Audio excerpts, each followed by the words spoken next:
C'est ça ma vie, une série d'histoires de vie produite par CCP avec le soutien financier du PEPFAR. Bienvenue dans le 10e épisode de l'histoire de vie de Mathurin Amégué. Dans l'épisode précédent, Mathurin a déclaré son amour à Françoise par une lettre.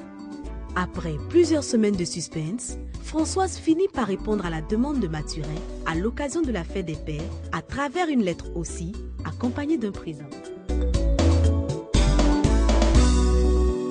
Un peu tendu, j'ouvre l'enveloppe, mais je me dis que si Françoise m'offre un cadeau, c'est que tout va bien.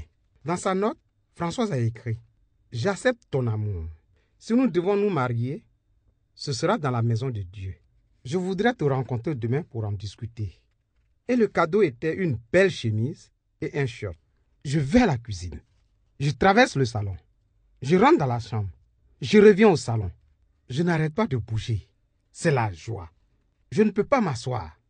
Quelque chose de nouveau vient de naître en moi. Mon inquiétude a pris fin. La veille, j'ai fait un songe. Elle et moi étions en train de bavarder tranquillement. Et tout d'un coup, nous nous sommes discutés. Ce matin-là, je me suis réveillé toute triste à cause du songe. Le lendemain, Françoise et moi, nous retrouvons au Toit Rouge dans un maquis plein air. Le rendez-vous est à 11h. Dès 9h, je suis déjà sur les lieux. Je m'assieds à l'entrée du maquis pour être sûr de ne pas rater l'arrivée de Françoise. Vers 11h, je vois une silhouette apparaître. Un beau visage. Une mince silhouette vêtue d'une jupe verte et d'un haut noir. Elle avance à se presser vers moi. Elle est encore plus radieuse que d'habitude. Je l'accueille avec un grand sourire. Je la salue et elle s'assoit. Nous restons quelque temps silencieux. Nous nous regardons. Alors, je me sens obligé de briser le silence. « Est-ce que ça va à la maison ?» Tout en souriant, elle me répond « Oui, ça va. » C'est là que je trouve le courage pour lui parler. « Merci pour le cadeau. J'ai lu ton mot. Nous sommes là pour en discuter. Qu'est-ce que tu attends de moi ?» Alors, elle m'explique qu'elle tient un mariage à l'église et que nous devons rester chastes jusqu'au mariage. J'accepte ses conditions. Après un bout de temps passé au maquis et à échanger, je lui demande de bien vouloir m'accompagner chez ma tante, Madame Cui. À la maison, je la présente à ma tante. « Maman, je te présente Françoise. Bonne arrivée, ma fille. Je te connais de nom.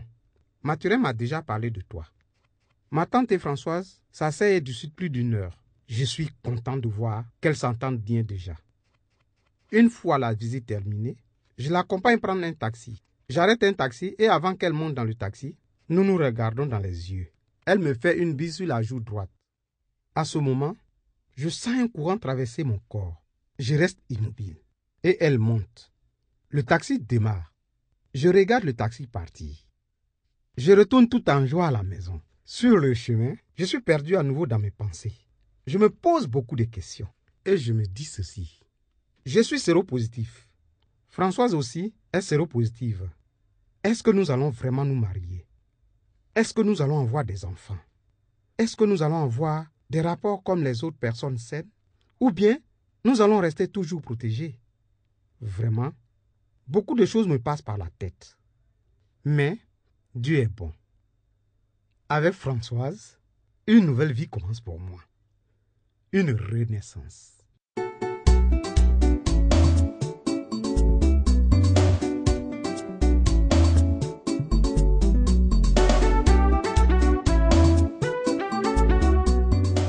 C'est la fin de ce 10e épisode de l'histoire de vie de Mathurin Amégué.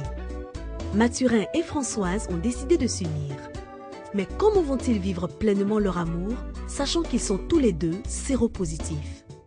Dans le prochain épisode, Mathurin va demander la main de Françoise et dévoile son statut aux parents de celle-ci.